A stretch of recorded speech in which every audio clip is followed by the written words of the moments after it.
Mira didn't know that the man watching her from across the Royal Autumn Festival was the Alpha King himself. She didn't know he had been searching every kingdom for the past 5 years, looking for his destined mate. And she certainly didn't know that her desperate attempt to disappear into the crowd would make him stop the entire celebration. But she should have known better than to trust the borrowed servant's dress would keep her invisible. The festival grounds sprawled across the palace courtyard like a tapestry come to life. Golden leaves drifted from ancient oak trees, settling on silk pavilions and merchant stalls that overflowed with autumn harvest goods. The air thrummed with laughter, music from a dozen different instruments, and the warm scent of spiced cider and roasted chestnuts. Mira moved through it all like a ghost, silver tray balanced in her hands, pouring wine for nobles who looked through her as if she were made of air. She preferred it that way. Invisible meant safe. The borrowed dress hung loose on her too thin frame, rough brown wool that marked her as kitchen staff. Her stepmother had made sure she understood her place before sending her out today. "Keep your head down," Lady Harrick had hissed, gripping Mira's chin with sharp fingernails. "You're here to serve, not to be seen. Remember what you are, a servant's bastard who exists only because I'm too kind to throw you into the streets." Mira had nodded and taken the tray, just as she had every day for the past 10 years. Since her mother died, she had learned that silence was survival, that invisibility was safety, that hoping for anything more only led to pain. The weight of someone's stare prickled across her shoulders like heat from a forge. She glanced up from the cup she was filling and froze. Across the crowded courtyard, a man stood perfectly still while the festival swirled around him like water around a stone. He was tall, broad-shouldered, dressed in midnight blue that spoke of wealth and power. But it wasn't his clothes that made her breath catch in her throat. It was his eyes, silver-grey like storm clouds, and they were fixed on her with an intensity that made something deep in her chest flutter and pull. Impossible. Men like that didn't look at women like her. They looked through her, past her, around her, never at her. Her hands trembled, and wine splashed onto the silver tray. The noble she was serving, some lord or another, snatched his cup away with a disgusted sound. "Clumsy girl, can't you do anything right?" Heat flooded her cheeks, but when she looked back across the courtyard, the stranger was moving. Not toward the dancing or the food stalls or the other nobles who beckoned him over. He was walking straight toward her. Every instinct she had developed over 23 years of survival screamed at her to run. But her feet stayed rooted to the ground as he approached, cutting through the crowd like he owned every inch of space around him. People stepped aside without thinking. Conversations paused mid-sentence, and even the musicians seemed to play softer as he passed. He stopped directly in front of her, close enough that she could smell something wild and dangerous on his skin. Pine trees and mountain storms, and something else that made her pulse race. "You dropped this," he said, voice low and rough as velvet. He held out a silver coin that must have fallen from her apron. She stared at the coin, then at his hand. His fingers were long, elegant, but she could see calluses that spoke of sword work. When she reached for the coin, their fingers brushed. The world exploded into sensation.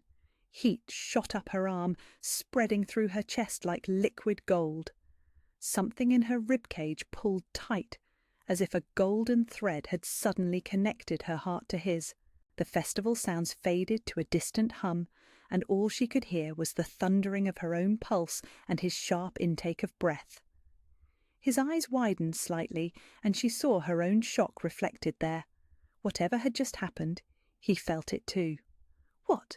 she whispered, but the word died in her throat. "I've been looking for you," he said, and his voice held something like wonder, like relief, like coming home after a long journey. Panic crashed over her like ice water. This was impossible. This was dangerous. This was everything her step-family had taught her never to want, never to reach for, because it would only be torn away. She dropped the coin and ran.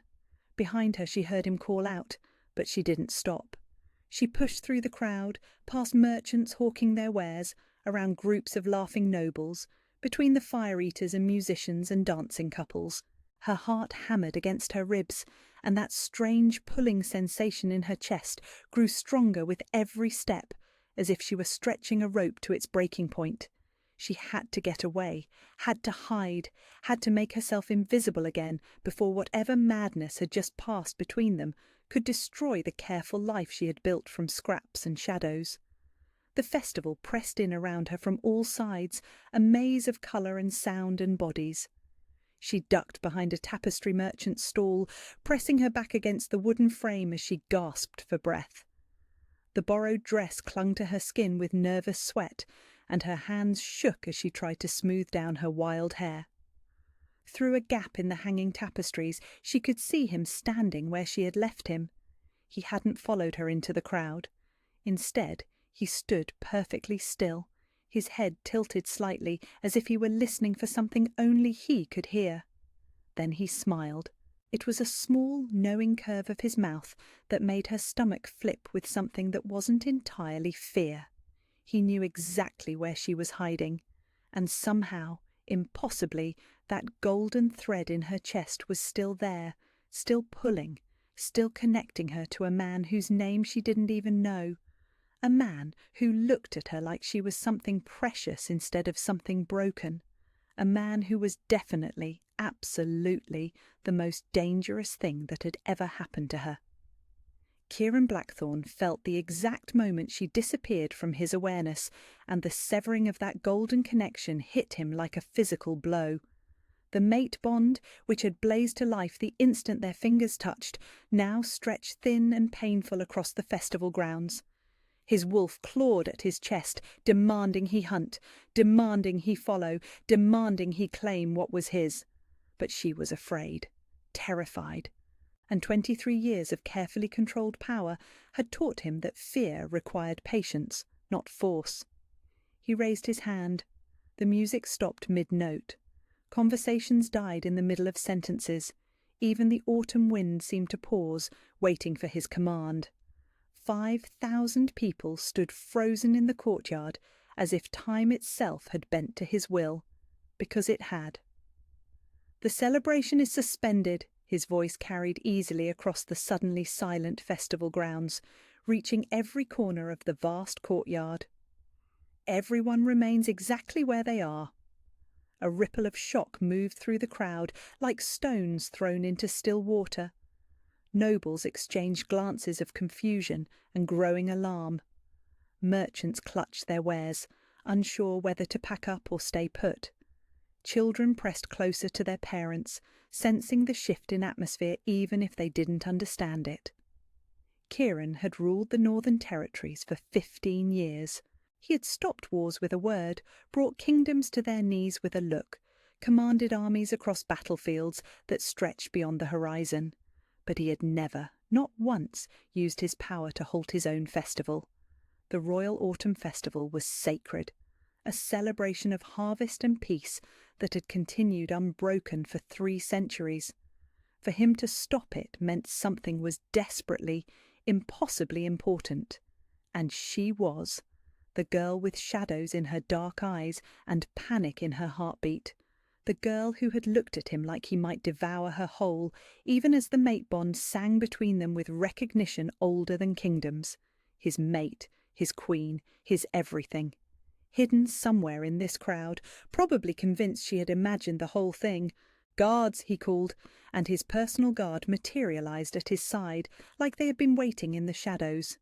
"Begin a systematic search. Look for a young woman, early 20s, dark hair, wearing servant's brown. She'll be hiding." Captain Morrison, who had served him since his coronation, didn't even blink at the unprecedented order. "Yes, Your Majesty. What shall we do when we find her?" "Nothing," Kieran said sharply. "You locate her and report back to me. No one touches her, no one frightens her further. Do I make myself clear?" "Crystal, Your Majesty." The guards melted back into the crowd, moving with practiced efficiency between the frozen festival-goers. Kieran watched them spread out across the courtyard, checking behind stalls and pavilions, but he already knew they wouldn't find her. She was clever, his mate. cleverer than she probably gave herself credit for. She would have found a hiding place that wasn't obvious, somewhere she could observe without being observed. He closed his eyes and breathed deeply, letting his enhanced senses map the festival grounds. 5,000 different scents, but only one that mattered. Only one that made his wolf howl with recognition and need. Pine and wildflowers and something uniquely her. Something that spoke of moonlight and fierce loyalty and a strength that had been beaten down but never broken. She was close.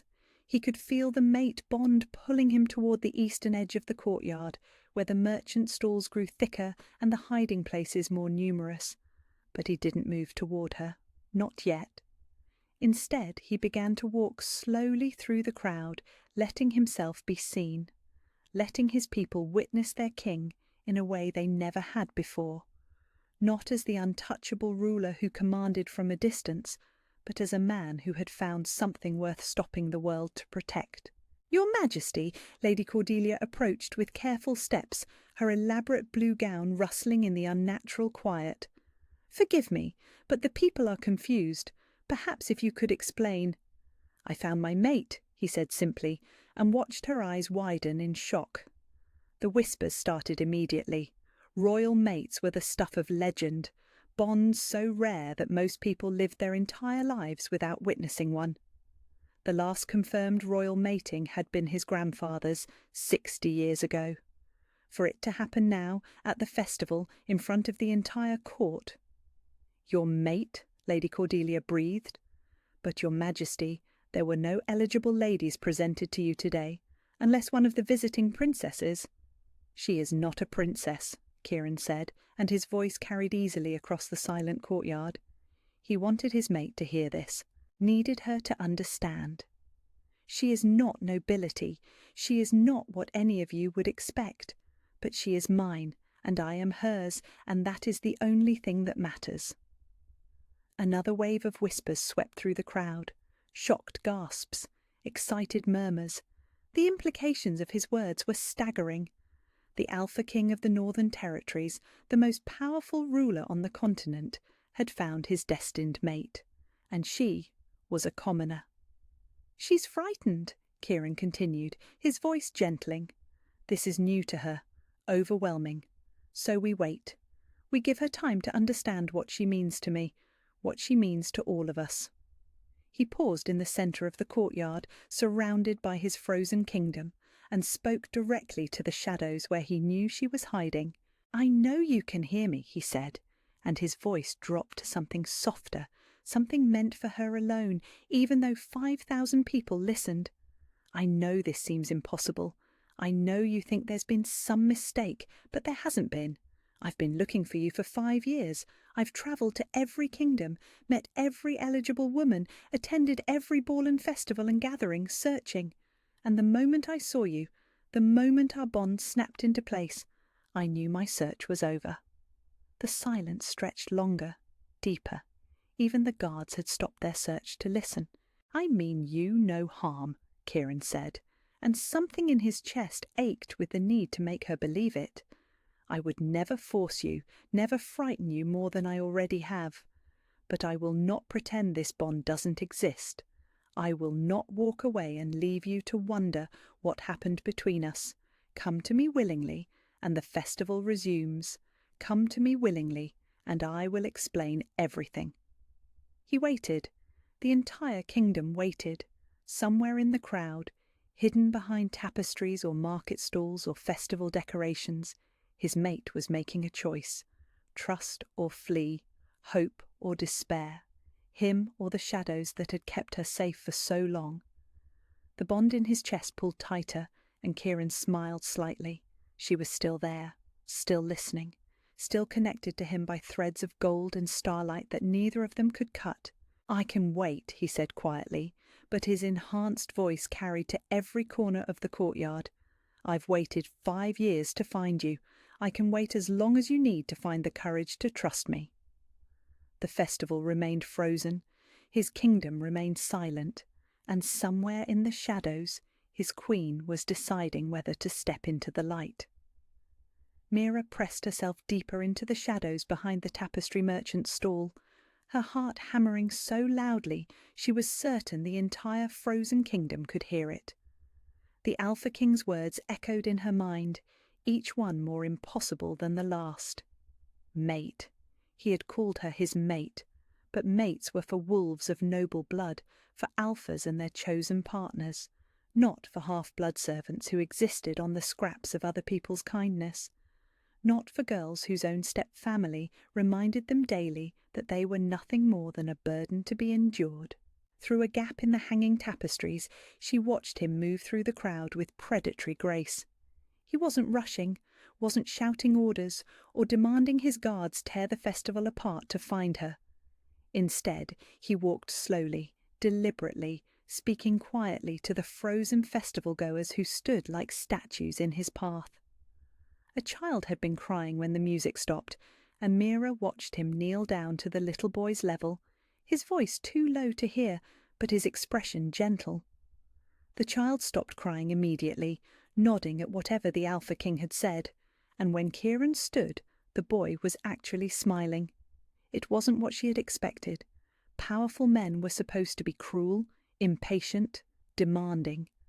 Her stepfather had taught her that lesson with the back of his hand more times than she could count.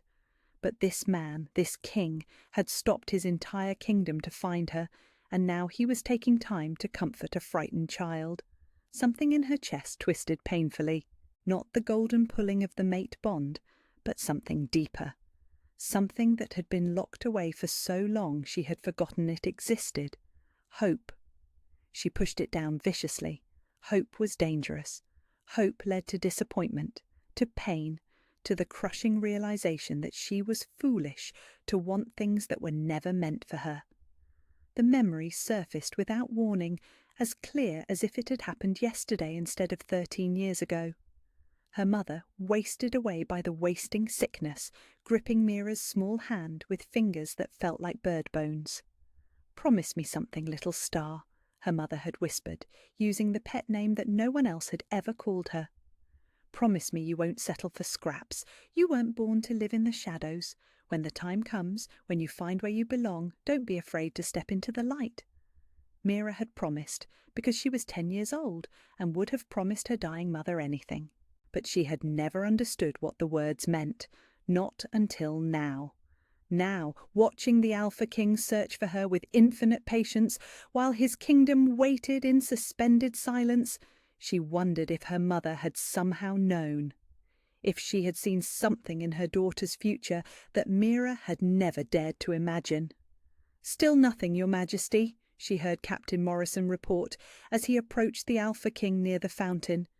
"We've checked every stall, every pavilion, every possible hiding spot. It's as if she vanished into thin air." "She's here," Kieran said with absolute certainty. "I can feel her." He turned slowly, scanning the crowd, and Mira's breath caught when his silver eyes moved over her hiding spot. For a moment she thought he was looking directly at her through the gap in the tapestries. Then his gaze moved on, and she released the breath she hadn't realized she was holding. "Call off the search," Kieran told his captain. "I'll find her myself." Morrison hesitated. "Your Majesty, if she's truly your mate, wouldn't she come to you willingly? Perhaps she's not here after all. Perhaps what you felt was—" "What I felt," Kieran interrupted quietly, "was the mate bond snapping into place after 5 years of searching.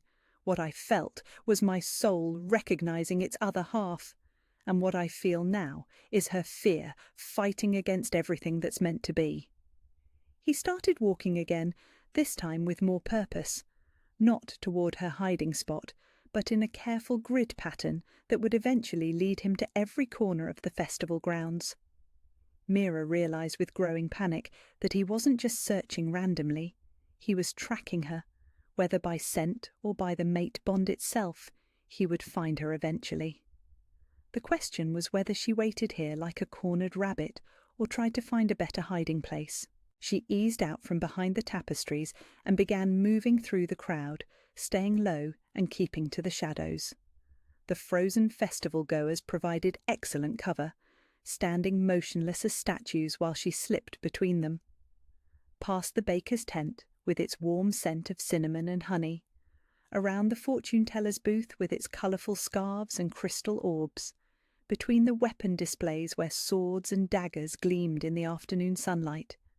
But with every step, the golden thread in her chest pulled tighter, more insistent. It was like trying to run while tethered to a post. The farther she moved from him, the more it hurt. And worse, she was starting to realize that part of her didn't want to run anymore. Part of her wanted to walk back to the fountain, to look him in the eyes and ask him to explain why a king would want a servant, why someone so powerful would stop his entire kingdom for someone so insignificant, why he looked at her like she was something precious instead of something broken. "My people!" Kieran's voice rang out across the courtyard again, and Mira froze behind a display of autumn flowers. "I want you to understand what you are witnessing today. The woman I seek, my destined mate, believes herself unworthy of love. She believes her birth, her station, her past somehow disqualify her from happiness." Mira's eyes filled with tears she refused to let fall. How could he know? How could he see so clearly into her heart when they had spoken less than a dozen words? "But I have searched 5 kingdoms," Kieran continued, his voice carrying easily to every corner of the silent festival. "I have met princesses and duchesses, merchants' daughters and farmers' wives. I have looked into 1,000 faces, hoping to find the one that would make my soul sing with recognition. And when I finally found her today, she was exactly what I needed her to be. Not what others expected, not what tradition demanded, but perfect for me." Something cracked open in Mira's chest, something that had been sealed away for so long it hurt to feel it stirring. "She is my mate," Kieran said, and his voice dropped to something softer, something that felt like a caress against her skin.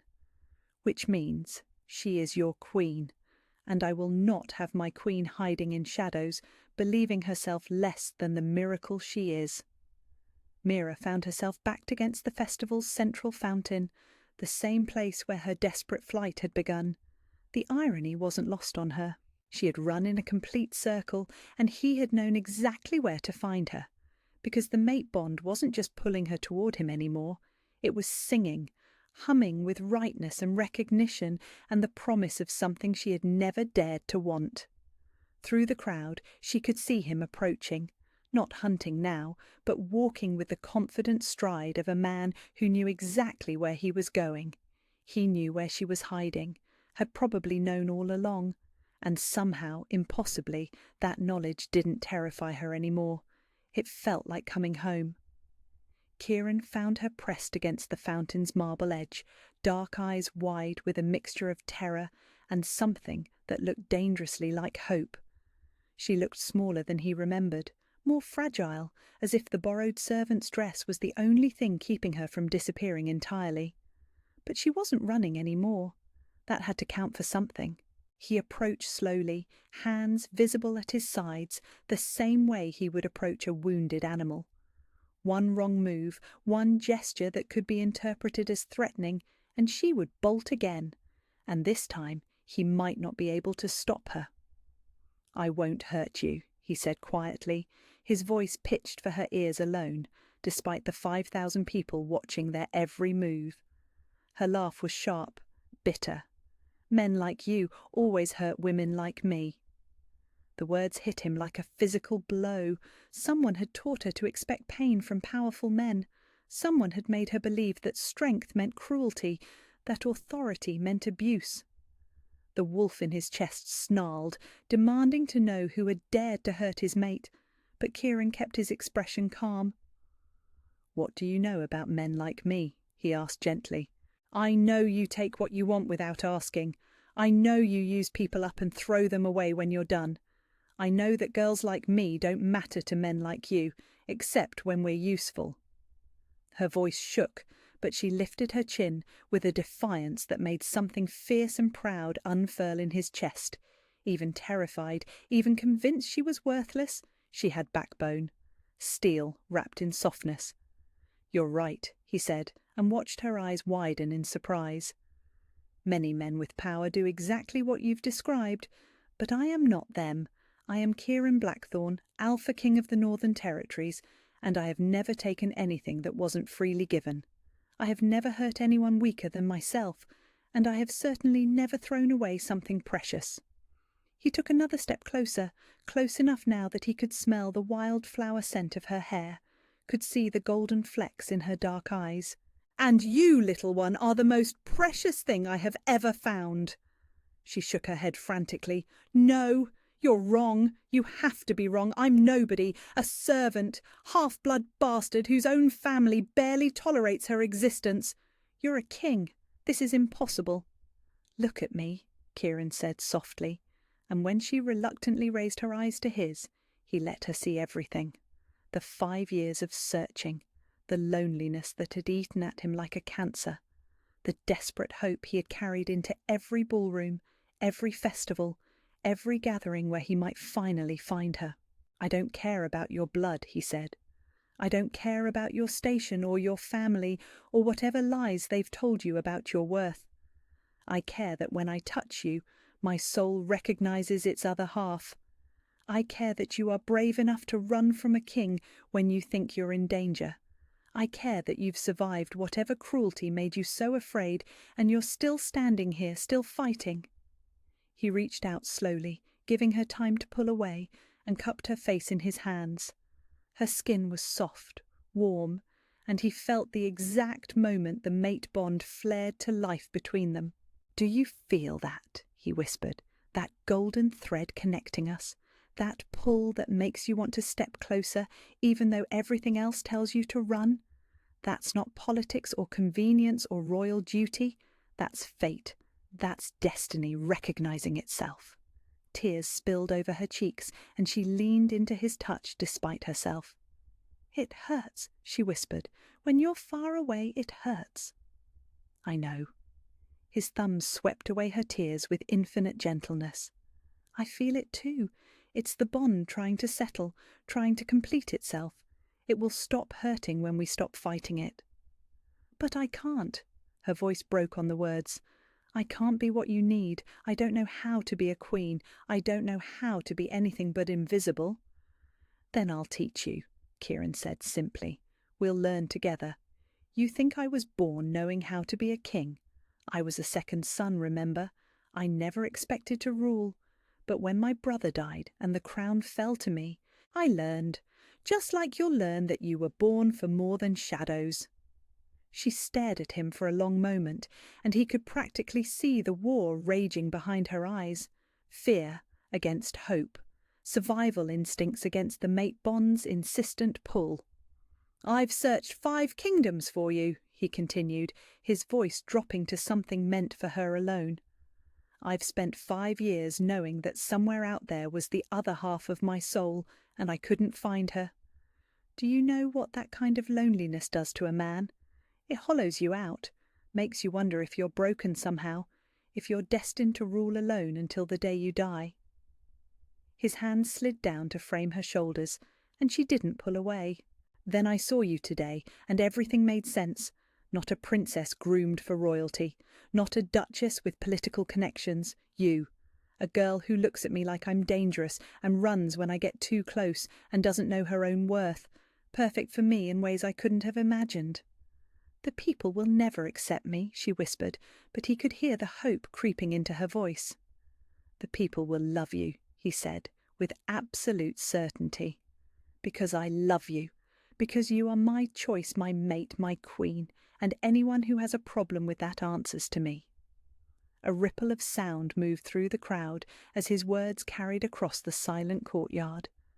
Gasps of shock, excited whispers, the rustle of fabric as 5,000 people leaned forward to hear better. The Alpha King had just declared his love for a servant girl in front of his entire kingdom. "I can't," she said again, but her voice was weaker now, less certain. You can, Kieran said firmly. You're already the bravest person I know. You survived whatever hell shaped you into someone who expects pain from powerful men. You ran from a king because you trusted your instincts. You're standing here now, facing down the most powerful man in 5 kingdoms instead of cowering. If that's not queen material, I don't know what is. He stepped back slightly, giving her space to breathe, to think, to choose. I won't force you, he said, and meant it completely. The bond exists whether we act on it or not, but I'm asking you to trust me. Trust that I see something in you that you've never been allowed to see in yourself. Trust that when I say you're precious, I mean it with every breath in my body. The fountain bubbled behind her, autumn leaves drifting down around them like golden snow. The entire festival waited in hushed silence for her answer. She looked at him for what felt like an eternity, this slip of a girl who held his heart and his kingdom's future in her trembling hands. Then, so quietly he almost missed it, she whispered, "I'm scared." "I know," he said gently, "but I'm not going anywhere. Whatever you're scared of, we'll face it together."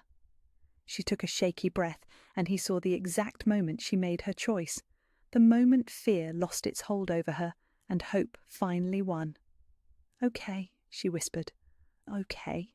And then she stepped forward, closing the distance between them, letting the mate bond snap fully into place with a rightness that made his wolf howl with triumph. For the first time in 5 years, Kieran Blackthorne felt complete. The moment Mira stepped forward, the world shifted. The mate bond didn't just snap into place, it blazed. Golden fire raced through her veins, warming parts of her soul she hadn't even known were frozen. Every breath felt deeper, every heartbeat stronger, as if she had been living her entire life with only half a heart and had suddenly become whole. Kieran's hands found hers, and the connection between them hummed with rightness. "There is no choice in this," he said, his voice carrying across the silent courtyard to every corner of the kingdom. "Not for you, not for me. This is fate, this is destiny. This is what the gods decreed long before either of us drew breath."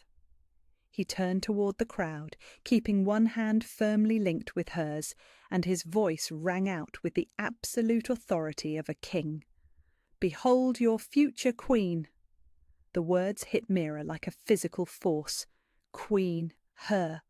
The girl who had spent 10 years scrubbing floors and serving wine and being told she should be grateful for the scraps of kindness thrown her way. But as Kieran spoke, something extraordinary happened. The golden thread connecting them began to sing, and with it came a strength she had never felt before. Her spine straightened without her conscious decision. Her chin lifted. The borrowed servant's dress felt less like a disguise and more like a costume she was ready to shed. For the first time in her life, she didn't want to disappear. "I know what you're thinking," Kieran said, and though he spoke to the crowd, his silver eyes never left her face. "You're wondering how a servant girl could become your queen. You're questioning her bloodline, her training, her worthiness to stand beside your king." Murmurs rippled through the crowd, some shocked, some disapproving, but Mira found she didn't care. The mate bond wrapped around her like armour, and Kieran's steady presence beside her felt like an anchor in a storm. "Let me tell you about worthiness," Kieran continued, his voice growing stronger, more commanding. "Worthy is surviving cruelty that would break lesser souls. Worthy is keeping kindness in your heart, even when the world shows you none in return. Worthy is being brave enough to run from a king when you think you're in danger, and brave enough to trust him when he proves you're safe." His thumb stroked across her knuckles, and Mira felt another wave of warmth flood through their connection. She was born worthy, he said, and his voice dropped to something softer, something that felt like a promise meant for her alone. "Born to stand beside me, born to rule with compassion and strength and the kind of fierce loyalty that only comes from knowing what it means to fight for survival." "But your Majesty," a voice called from the crowd, and Mira saw Lady Cordelia stepping forward with careful diplomatic steps. Surely there are protocols to consider, bloodline requirements the people will expect. The people will expect their king to choose his mate according to the laws of nature and the will of the gods. Kieran cut her off, his tone brooking no argument. Which I have done. This is not a political alliance or a strategic marriage. This is a mating bond, sacred, unbreakable, ordained by forces far greater than court protocols or noble expectations. He lifted their joined hands, and Mira felt the mate bond pulse between them like a second heartbeat. I have searched 5 kingdoms, Kieran said, his voice carrying to every corner of the courtyard. I have travelled for years, met countless women of noble birth and royal blood.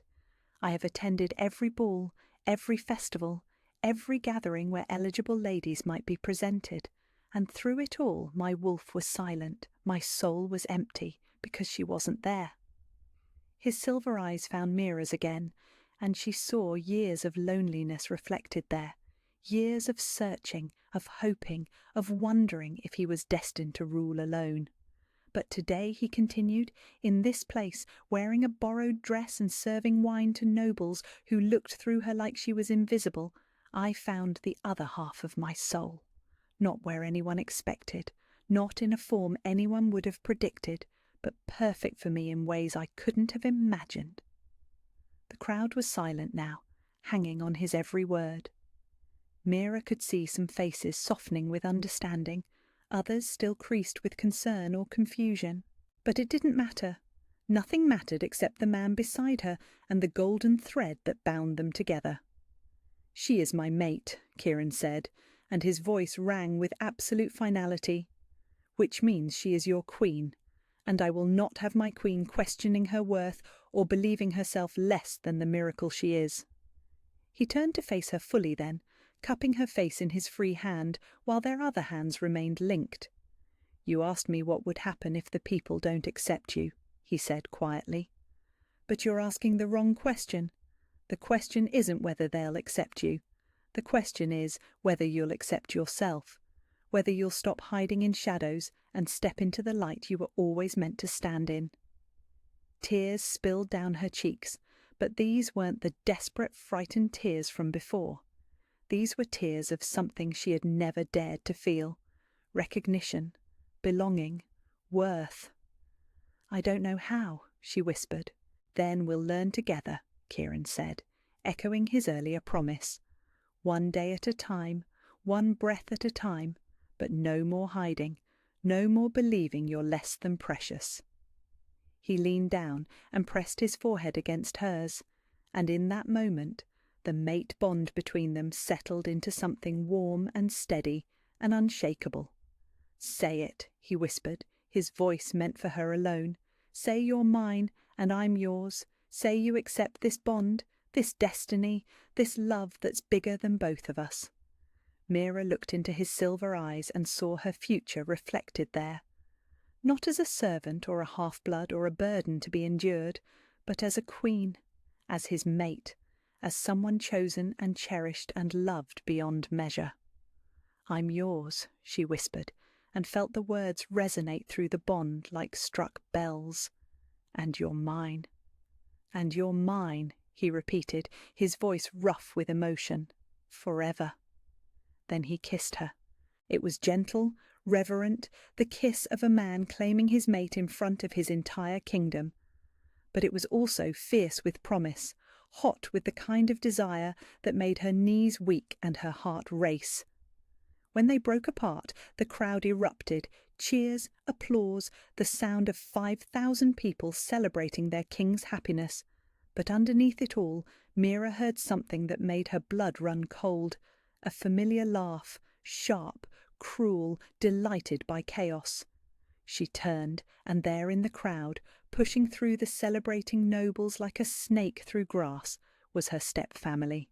Lady Hurwick with her pinched face and calculating eyes, her stepsisters, their mouths twisted with jealousy and disbelief, and her stepfather, Lord Hurwick, his face dark with rage.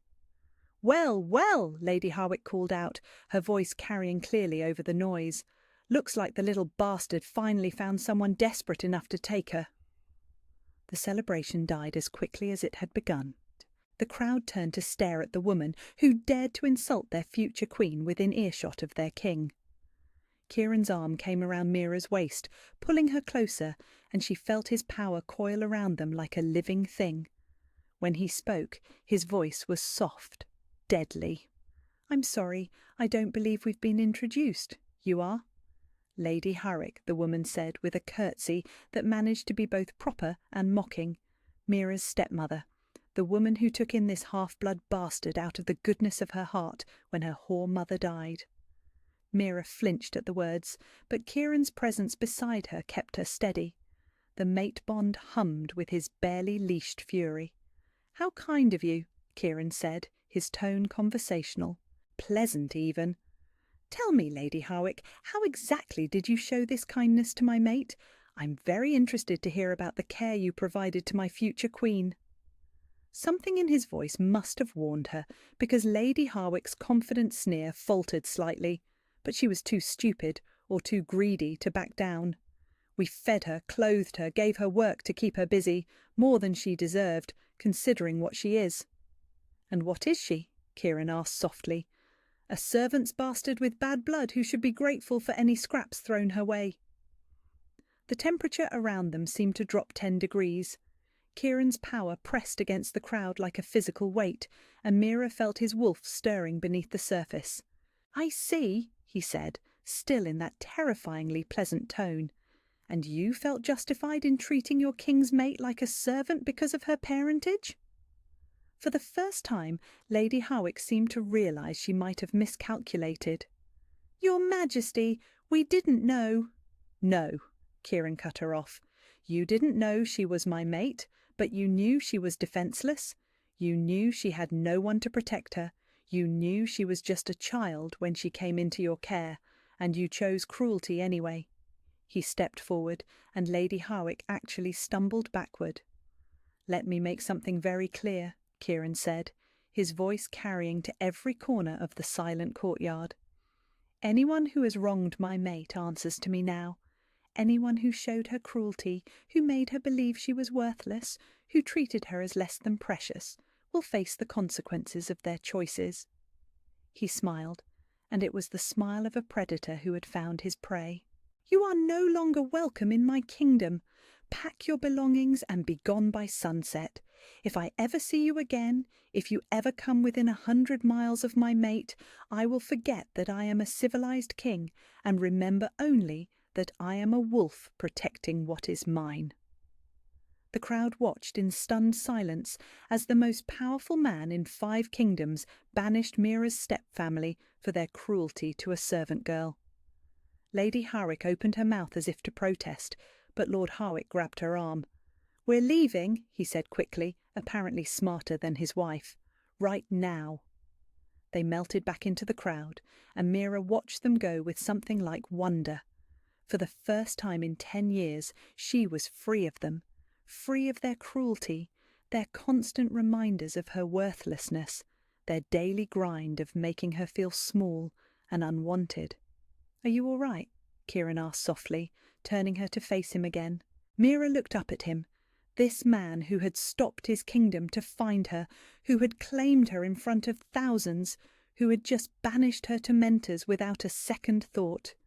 "I'm perfect," she said, and for the first time in her life she meant it. The smile that spread across his face was like sunrise after the longest night. "Yes," he said, lifting her hand to his lips. "You are." With her step-family's departure, something magical happened to the festival. The oppressive silence that had held the kingdom captive for the past hour lifted like morning mist, replaced by an energy that was somehow different from before, brighter, more joyful, as if the entire celebration had been holding its breath, waiting for this moment. Kieran raised his hand again, but this time, when he lowered it, music swelled from every corner of the courtyard. Not just the original festival melodies, but something new, something that sounded like wedding bells and triumph, and the kind of happiness that came from witnessing true love find its way.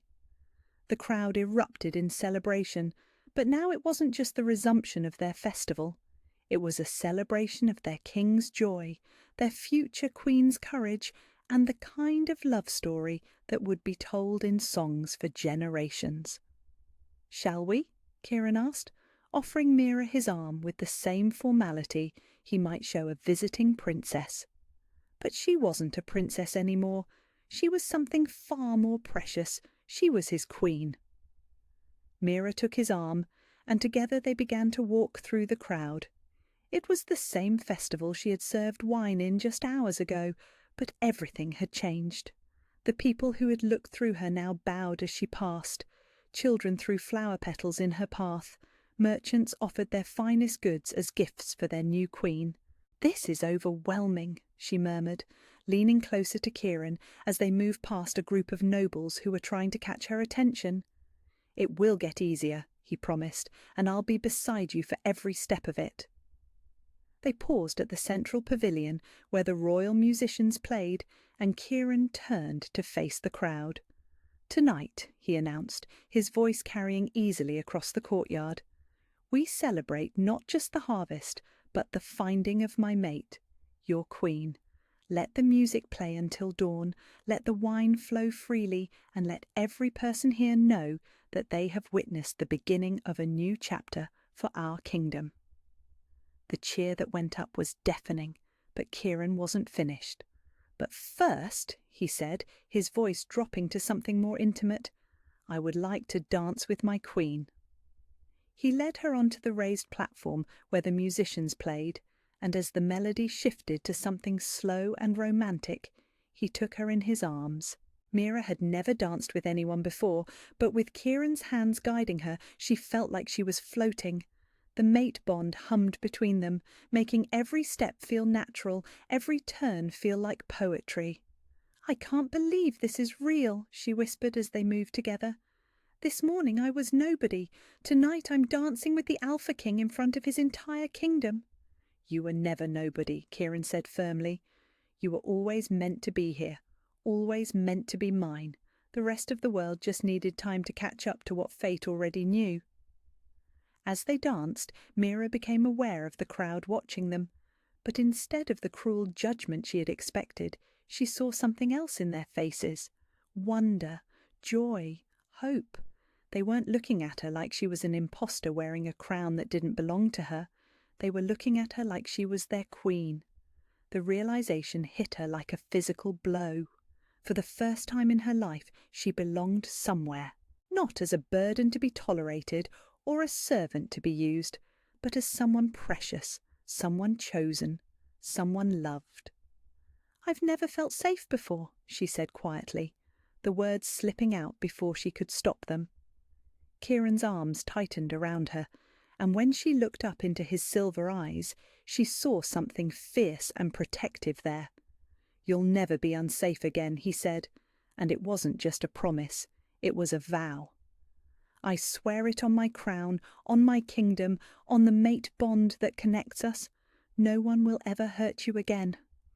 The dance ended, but they didn't step apart. Instead, Kieran cupped her face in his hands and kissed her again, this one deeper, more passionate than the first. A claiming kiss, a promise of forever. When they broke apart, the crowd was cheering again, but all Mira could hear was the sound of her own heartbeat and Kieran's whispered words against her ear. "Are you ready to see your new home?"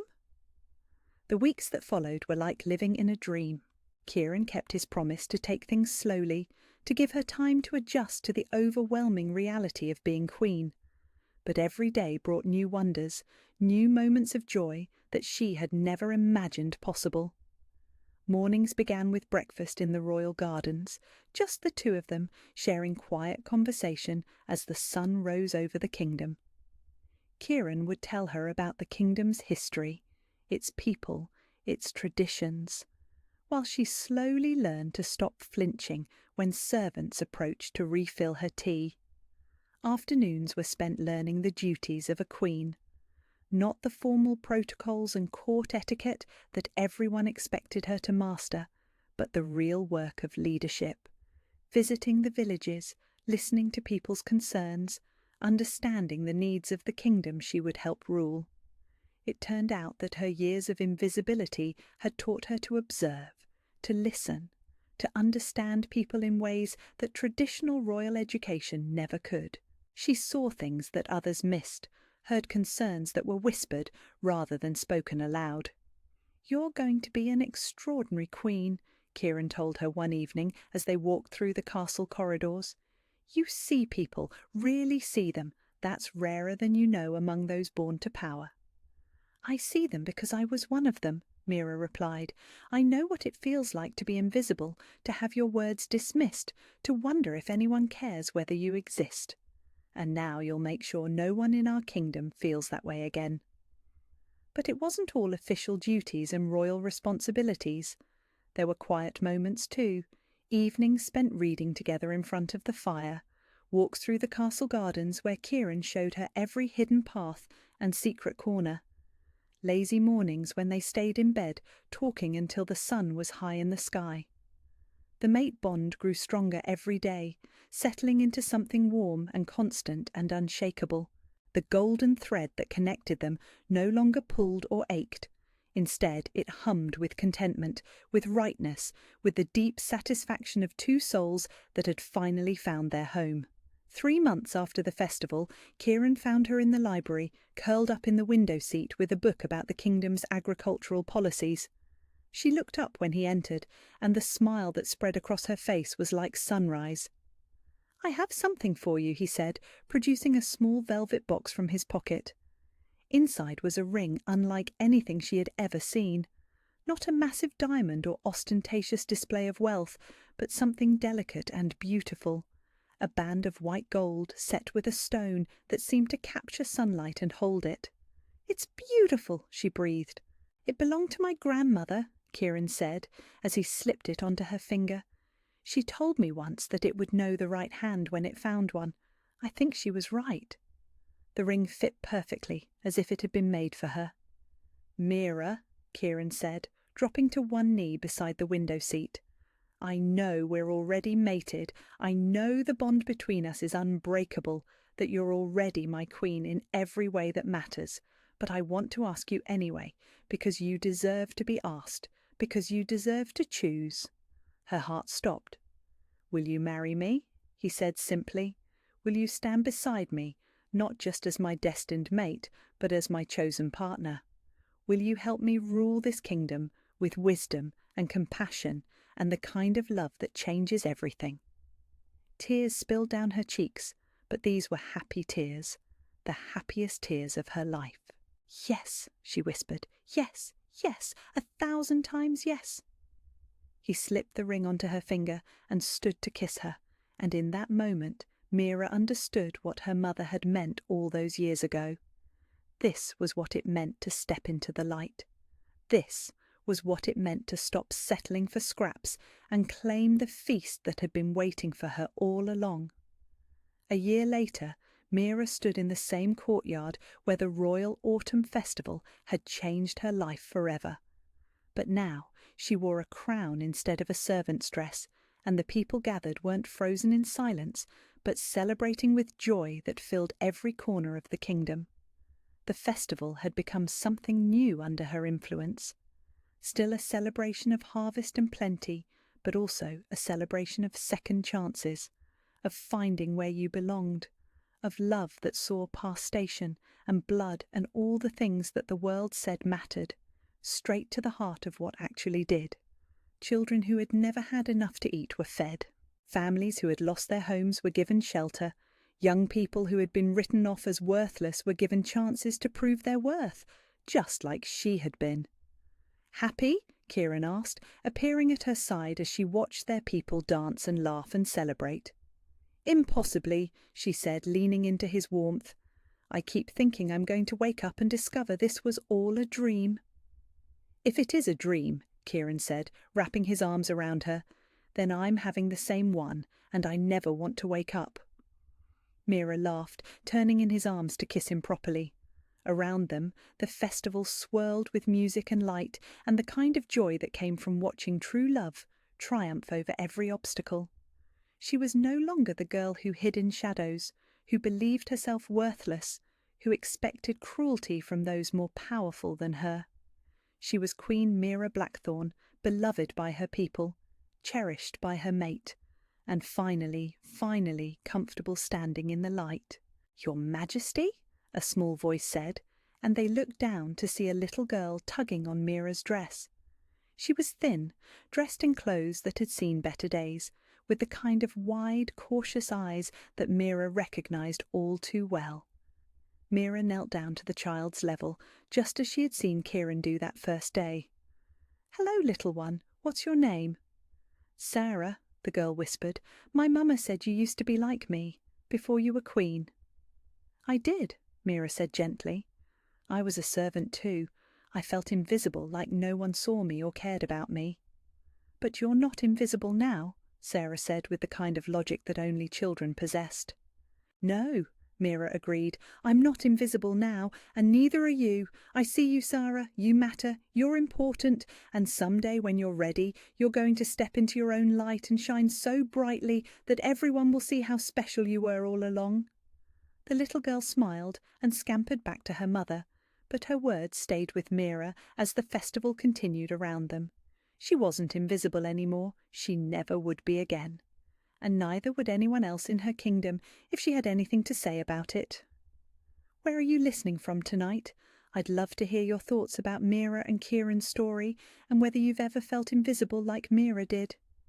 Sometimes the most beautiful love stories are the ones where someone sees us when we can't see ourselves. Let's meet in the comments and share where you're listening from. If you enjoyed this story and want to support me sharing more like it, please subscribe. It's free, and it helps more people discover these tales of love, finding its way even in the darkest places.